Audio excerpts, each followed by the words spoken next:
కవిత అరెస్టుతో BJP BRS కొత్త నాటకానికి తెరలేపాయని మంత్రి పొంగులేటి శ్రీనివాసరెడ్డి విమర్శించారు.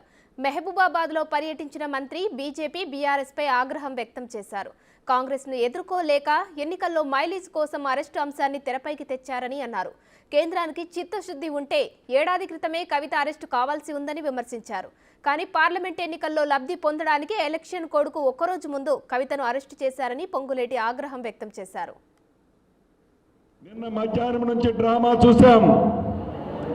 నేను కొట్టినట్టు చేస్తాను, నువ్వు ఏడ్చినట్టు యాక్టింగ్ చేయమని కేంద్రంలో ఉండే బీజేపీ పార్టీ, మొన్నటిదాకా అధికారంలో ఉన్న బీఆర్ఎస్ పార్టీ రెండు తోడు దొంగలనేది నిన్న మనకి అర్థమైంది.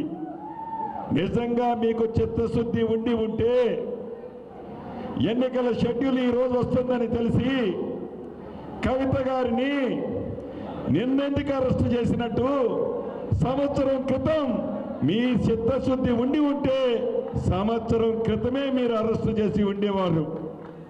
ఎన్నికల లబ్ధి కోసం, ఎన్నికల్లో లబ్ధి పొందడం కోసం, కాంగ్రెస్ మీద బురద చల్లటం కోసం, సానుభూతి సంపాదించడం కోసం, రాజకీయ డ్రామా కోసం నిన్న సాయంత్రం శ్రీమతి కవిత గారిని అరెస్ట్ చేశారు. మీ చిత్తశుద్ధి ఏమిటో ఇక్కడే కనిపిస్తుంది అనేది యావత్ తెలంగాణ బిడ్డలకు తెలుసు.